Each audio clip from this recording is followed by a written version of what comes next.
8 de la mañana con 53 minutos, 8:53 minutos. Saludamos con nuestro tercer invitado. Nos acompaña el expresidente de la Asociación Latinoamericana de Consultores Políticos, Alfredo Dávalos. ¿Cómo está, Alfredo? Buenos días.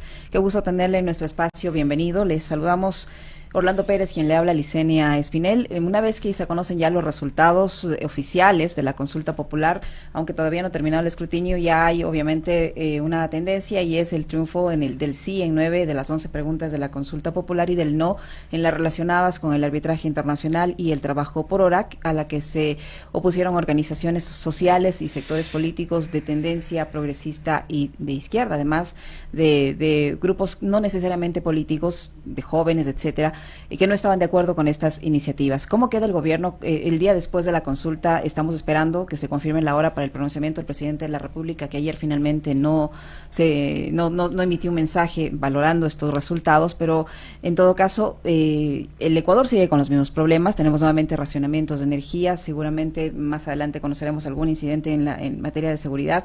¿Qué va a cambiar a raíz de estos resultados? Buenos días, bienvenido. Muy buenos días, estimada Licenia, muy buenos días, estimado Orlando, amigos de Radio Pichincha. Sí, efectivamente, yo lo he señalado en otros espacios. El día de ayer fue prácticamente el inicio de la campaña electoral del año 2025. Creo que es un golpe fuerte para el gobierno. Ojalá que el gobierno, por el bien del pueblo ecuatoriano, así lo vea. Me parece que se han prendido dos alertas muy fuertes al gobierno. Y claro, efectivamente, las preguntas en las cuales el pueblo ecuatoriano le da la razón, pues tienen que ver con el enemigo común, que el enemigo común, como ustedes lo saben, tiene que ver con la seguridad. Yo creo que hoy nadie podría a lo mejor negarse a un tema de inseguridad, porque la inseguridad es el elemento que hoy le está quitando el sueño a las distintas millares de familias ecuatorianas, no solo en el tema familiar, le está quitando el tema en la vacuna de los negocios, le está afectando en muchos temas que tienen que ver con su tema personal, pero sobre todo, ¿no? También está inmerso en el tema político, ¿no? Creo que el gobierno hace 3 semanas se sentía seguro de ganar todo. Me parece que los acontecimientos de las últimas semanas, empezando a lo mejor con los distintos frentes que se abrió el gobierno, después sobre todo con la toma de la Embajada de México y con la crisis energética de los últimos días, y me parece que el mal manejo tanto en estrategia como gestión de crisis, sobre todo el mal manejo comunicacional, lo llevaron efectivamente a que perdiera estas dos preguntas que para ellos eran claves, ¿no? Recordemos que, si bien es cierto, ya los últimos días trataron de desmarcarse de la autoría de las preguntas y un poco trataron de endilgar a otros movimientos, otras organizaciones políticas o incluso a otros actores, efectivamente, insisto, la derrota y estos focos rojos son para el gobierno, no son para Construye, no son para el Partido Social Cristiano. Hoy quien está gobernando, y como repito, este primer ejercicio democrático para la campaña del 2025, me parece que ya tiene una alerta, ¿no? A ver, pero Alfredo, qué gusto saludarte a los tiempos. En este espacio es importante tener tu criterio desde la perspectiva incluso del análisis cualitativo y cuantitativo de los resultados. Y digo por el lado cualitativo porque parecería que esto para el gobierno es una gran victoria, para los otros es una gran derrota, pero en la práctica también hay un factor que está en el medio, digamos, para decirlo en esos términos, en el medio. No hay apoyo generalizado a ninguna de las dos posturas, al contrario, se nota que efectivamente la abstención, el ausentismo también prima en los resultados. ¿Hasta dónde esto, en términos ya de análisis, está explicando un comportamiento del electorado ecuatoriano, hacia dónde apunta, tomando en cuenta lo que tú mencionabas y le decíamos al presidente Correa, que es el arranque ya de la campaña electoral del 2025? Totalmente, Orlando, contigo creo que lo hemos analizado en otros espacios, que esto no es nuevo. Esto viene desde la campaña presidencial de Lasso contra Arauz, donde recordemos ya en la segunda vuelta 2,5 millones de personas se desmarcaban de este clivaje del correísmo y el anticorreísmo, y tú señalabas hoy un dato interesante, ¿no? Es el proceso electoral que menor número de participación está reflejando, ¿no? ¿Eso qué quiere incidir? Que efectivamente ya hay un 25-30% de ecuatorianos que ante el tema de la bronca, ante el tema de la división, ante el tema de la polarización que tristemente se ha se ha acrecentado en estos últimos días, un poco se han desmarcado, ¿no? Pero ahí incluso nos damos cuenta, ¿no? Ustedes vieron cómo la estrategia, la gestión y el propio discurso del presidente Noboa fue cambiando conforme los días, ¿no? Si ustedes ven el inicio de las elecciones, ayer una especie de inauguración de las elecciones, ya tiene un discurso totalmente conciliador y además recordemos que muchos de los temas por los cuales él gana es porque efectivamente se logra desmarcar de este clivaje del correísmo y el anticorreísmo. Hoy, al igual que Moreno y al igual que Lazo, se vuelve a meter en el tema de la bronca y creo que a largo plazo será algo que efectivamente no le dará rédito político, ¿no? Además a eso, mi estimado Orlando y Licenia, habría que agregar el tema del humor social, ¿no? Si bien es cierto, la gente hoy está probando preguntas relacionadas con el tema de seguridad, eso no quita que uno, sobre todo lo que tú señalabas de manera cualitativa, eso no quita ver a través de las redes el alto enojo, el alto cabreo que existe en los ecuatorianos por el tema de la crisis energética, ¿no? Y además recordemos que algunas encuestadoras que incluso llegaron a publicar hace una semana, ya daban cuenta de una baja en el tema de la gestión del presidente Noboa. Entonces, si la crisis, como todos sabemos, seguirá todavía por a lo mejor un tiempo o bastantes semanas o se alargará. Y por otro lado también el tema de seguridad, que como ya habíamos hablado, no es que entra de manera inmediata, hay algunos temas que van a la asamblea, entonces efectivamente no es que se van a ver soluciones de la noche a la mañana, los militares ya los tenemos en las calles, ¿no? Entonces, mientras no empiece a haber cambios radicales y sustanciales, la gente, insisto, hoy el humor social, no solo en las redes, también en la calle, en la conversación, en los mercados, en los buses, en el día a día, la conversación en el seno de la familia, es eso, ¿no? Es gente que hoy está molesta, que no puede trabajar porque no tiene energía eléctrica, que tiene que cerrar 8, 10, 11 horas, como el caso de algunas provincias como Carchi, Santa Elena, en algunos lugares en el Guayas, ¿no? Entonces, el humor social, si sigue la crisis, irá acrecentando de manera negativa, ¿no? Ahora, ¿cómo debería el gobierno asimilar este resultado por todo lo que usted acaba de exponer? Más tomando en cuenta que, por ejemplo, esta mañana, la ministra de Trabajo, Ivonne Núñez, ha dicho que para el gobierno no constituye una derrota no haber conseguido el contrato a plazo fijo ni tampoco el contrato por horas. Explica que en diciembre pasado el gobierno logró ya la aprobación de una ley para generar empleo y está en vigencia y según la ministra ha generado 70,000 nuevas plazas de trabajo y ahí también hay una incoherencia en cuanto a las cifras o un cambio, por no llamarlo incoherencia, porque primero el presidente dijo 50,000, luego la ministra 70,000, luego 160,000 y ahora ha vuelto a decir 70,000 empleos. No reconocen una derrota. ¿Cómo debería el gobierno asimilar el resultado de la consulta cualitativamente?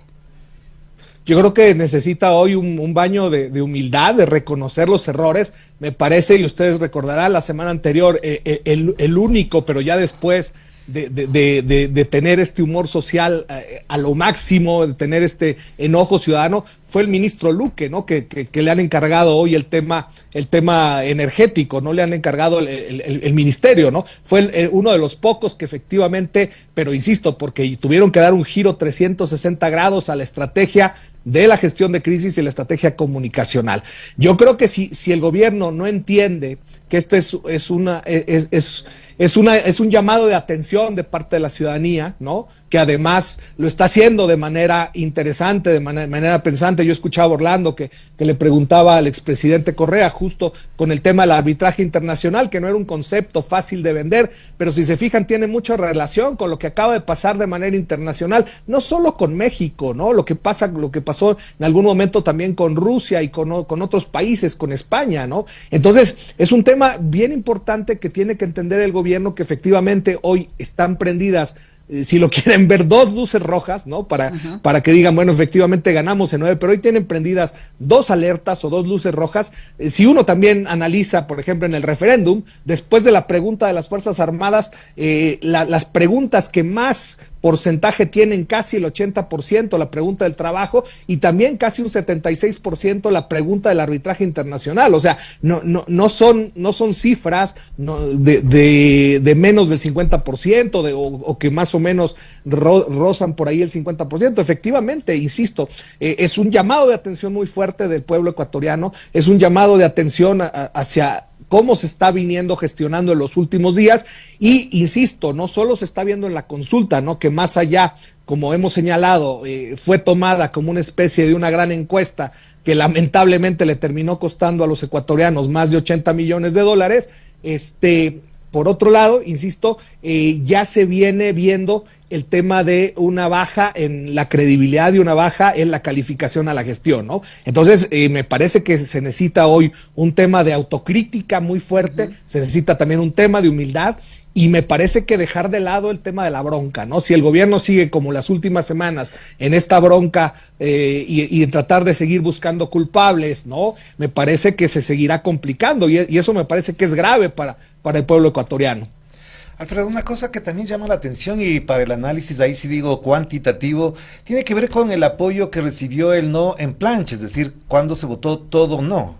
En algunas preguntas supera el 35%, en otras, bueno, en las dos, no quiero mencionar las dos, sobre todo que ya sabemos cuál es el resultado, pero en las otras de seguridad, ¿este porcentaje a quién se puede atribuir? ¿Es el trabajo de los grupos que se opusieron, la CONAIE, Pachacuti, Revolución Ciudadana, movimientos sociales, o es efectivamente ya una postura sólida, orgánica, de quienes no están con el neoliberalismo ultranza, de quienes no están con los grupos de derecha? ¿Por dónde se explica este comportamiento que supera el 30%? Yo creo, mi estimado Orlando y Licenia, yo creo que hay varios factores, ¿no? Que son importantes. Yo creo que aquí hay varios segmentos. Por un lado, tienes a un Leonidas Issa haciendo campaña, una campaña muy interesante, pero sobre todo también tienes algunos jóvenes, incluso a un asambleísta de la Revolución Ciudadana, Jairé Noriega, que es joven, que ha estado muy vinculada al tema de los reclamos de las universidades públicas, ¿no? Que en días anteriores estuvo incluso en el tema de Cuenca, con la rectora, que han venido siendo actores críticos ante el tema de la disminución de los recursos. Tienes además muchos jóvenes influencers, tiktokers, que hicieron un papel muy interesante, que además ahí Orlando fue clave porque ustedes saben, el presidente Noboa, su principal voto fue efectivamente con los millennials, los centennials, ¿no? Y efectivamente estos jóvenes a través de TikToks muy divertidos, que eso fue lo interesante, lograron explicar de forma simple, como yo llamo comunicación Plaza Sésamo con manzanas, lograron explicar el tema del arbitraje internacional, lograron explicar de manera muy simple el tema también del trabajo, ¿no? Y por otro lado, sí, efectivamente, uno se da cuenta que hay una ciudadanía que, como yo les decía, por un lado está desmarcada de este clivaje del correísmo y el anticorreísmo. Hay una ciudadanía que también se ha vuelto crítica. Yo creo que tenemos que entender que el elector no es tonto, el elector es efectivamente un elector pensante. Me parece, insisto, que de alguna otra forma vieron la necesidad de poner alguna especie de estate quieto, alguna especie de freno al gobierno, ¿no? Y me parece que vieron una gran oportunidad a través de estas dos preguntas que, insisto, de alguna otra forma también les afectaban de manera directa, ¿no? Sobre todo, y ya lo decía el presidente Correa, aquellas generaciones que les tocó vivir cómo la nueva constitución del Ecuador dejó atrás el tema de la precarización laboral y efectivamente, insisto, estas generaciones por encima de los 40, 50 años que sabían el tema de la precarización laboral y por otro lado también el tema del arbitraje internacional, ¿no? Insisto, creo que desde los episodios de la Embajada de México y el gobierno no reconocerá esto, pero me parece que desde los episodios de la Embajada de México y sobre todo, y ustedes lo saben, ante esta crítica internacional, ante estas voces de diversas organizaciones, instituciones, la misma OEA, los gobiernos de distintos países, incluso la Argentina de Milei, el gobierno de Canadá, el gobierno de los Estados Unidos en algunas ocasiones, bueno, pues le han puesto un reclamo muy fuerte al gobierno ecuatoriano. Me parece que eso también logra de alguna otra manera incidir, no solo cuantitativamente, me parece que también cualitativamente, ¿no? Creo que esto es importante entender que hay esta gran relación, ¿no? Que no solo tiene que ver con los números, ¿no? También tiene que ver con estas emociones. Entonces, si bien es cierto, se mueven los números, se mueven los datos, en este caso hacia dos preguntas para un poco, insisto, poner un estate quieto al gobierno. Por otro lado, también hay un elemento muy fuerte que son las emociones, ¿no? Y en este caso, el humor social, el no tener certezas por parte del gobierno hacia los ecuatorianos, creo que eso también le juega una pasada muy fuerte al gobierno, ¿no? Y eso me parece que tendría que estarlo viendo el gobierno en estos momentos, ¿no? Con ese argumento se justifica este silencio que ha guardado el presidente de la República y no pronunciarse apenas se conoció y el resultado oficial y la tendencia que había de que ganaba el sí en las 9 y el no en las dos preguntas que son la parte medular de la consulta popular. ¿Se entendería allí es el silencio que ha guardado y que ahora al parecer va a tener un respiro con la captura de este delincuente Colompico? Sí, totalmente, Licenia. Además, recordemos, insisto, que el gobierno en las últimas semanas, después de que algún momento se caracterizó por una buena gestión de crisis y por una buena comunicación, me parece que las últimas semanas vimos todo un sinnúmero de ocurrencias, de temas de sentido común, de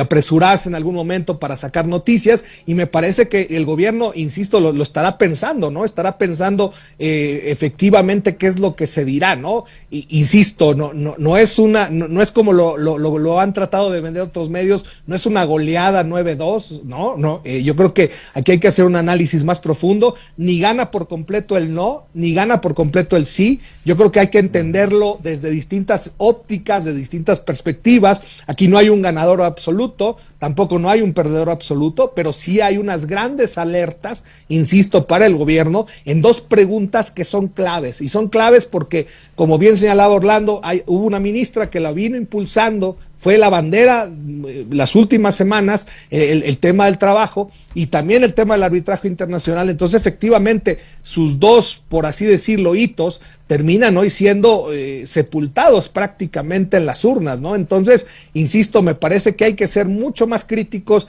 hay que ser más analíticos, hay que entender que efectivamente, insisto, tras el sí hay muchos argumentos también emocionales, hay muchos argumentos que efectivamente, insisto, hoy nadie se podría poner en contra de los temas que tienen que ver con la seguridad, pero ojo, en el otro tema, aparte de argumentos emocionales, hay elementos también críticos muy fuertes, insisto, a algo que venía siendo la tesis del gobierno en las últimas semanas, y creo que eso es lo grave, ¿no? Alfredo, hay una valoración que es importante hacerla hasta ahora después de lo ocurrido en la consulta y referéndum del día de ayer. Digo esto porque algunos, incluso allegados, cercanos al gobierno, que han alabado y han felicitado y por supuesto han aplaudido la gestión de Daniel Noboa, ahora se muestran bastante críticos, es decir, esperaron al resultado para expresar sus puntos de vista. Algunos incluso llegan a decir que no le ven el talante de estadista ni tampoco el liderazgo que se esperaría para un país que vive circunstancias muy difíciles. Te pregunto, desde tu perspectiva, ¿cómo se instala este momento? Al 22 de abril, después del 21 de abril, que era como un hito, como un parteaguas para el desarrollo político del propio presidente, ¿cómo se instala la imagen, la credibilidad, la popularidad y la imagen en general de un presidente joven, sin mayor experiencia en la gestión del Estado, pero también con unas posturas radicales, a ratos muy duras, muy críticas, que ayer en el discurso de inauguración del proceso electoral se desvaneció, se diluyó, no se le vio en ese mismo talante? ¿Cómo se instala esa imagen en el imaginario social y desde el análisis de la comunicación política? Yo creo, como les decía, ir dando cuenta en las últimas semanas que ha habido distintos tipos de discursos, distintos tipos de mensajes. Me parece que el día de ayer, efectivamente, ya lo habíamos hablado en minutos anteriores, sale con un discurso más conciliador, con un discurso de más unión, pero claro, efectivamente la comunicación de los últimos días ya iba dando cuenta, mi estimado Orlando y mi estimada Licenia, ya iba dando cuenta que efectivamente el gobierno estaba preocupado por la consulta y por el referéndum, ¿no? Ya estaba dando cuenta, y en algún momento, claro, te empiezas a dar cuenta que se empieza a pelear con sus aliados naturales, ¿no? Por algún lado ya ves incluso la bronca con el tema de María Paula Romo, de María Paula Romo también es crítica, incluso el mismo Jaime Nebot, más allá que ayer cuando lo entrevistaron que iba a votar, hablaba del tema de que era importante respetar la voluntad del pueblo, ya también marcaba un poco la distancia. Entonces, incluso el comunicado, que eso me sorprendió, ¿no? Yo creo que al igual que a muchos ecuatorianos, el comunicado de ADN prácticamente en la noche del sábado, donde efectivamente también el mismo movimiento al cual pertenece el presidente, también de alguna u otra manera se iba desmarcando. Yo creo que los próximos días son cruciales, insisto, yo creo que la popularidad y la credibilidad del presidente de Noboa venía de caída en los últimos tiempos. Yo creo que estas semanas son clave para efectivamente el gobierno tomar los distintos correctivos, las distintas acciones necesarias. Yo creo que también los datos que salgan de las empresas encuestadoras en estos días también van a ser muy interesantes, muy importantes, porque insisto, claro, esto fue el primer evento de campaña, pensemos que es el inicio, ¿no? Es el primer evento de campaña donde, insisto, no le va bien, donde efectivamente hay dos golpes muy fuertes, ¿no? Donde efectivamente pierde dos grandes batallas, que creo que eso es lo importante, y claro, y con el paso del tiempo se vendrá viendo, porque claro, ustedes saben, ya para el mes de junio, julio, ya iniciará todo el proceso de primarias en los movimientos, ya iremos viendo cómo se perfilan aquellos candidatos o candidatas que les tocará enfrentar al presidente Noboa, y efectivamente, insisto, si el humor social y si el cabreo ciudadano sigue hasta el momento, pues irá minando poco a poco la gestión y la credibilidad del presidente Noboa, ¿no? Muchísimas gracias, Alfredo, muy gentil por acompañarnos, qué gusto tenerle en nuestro espacio.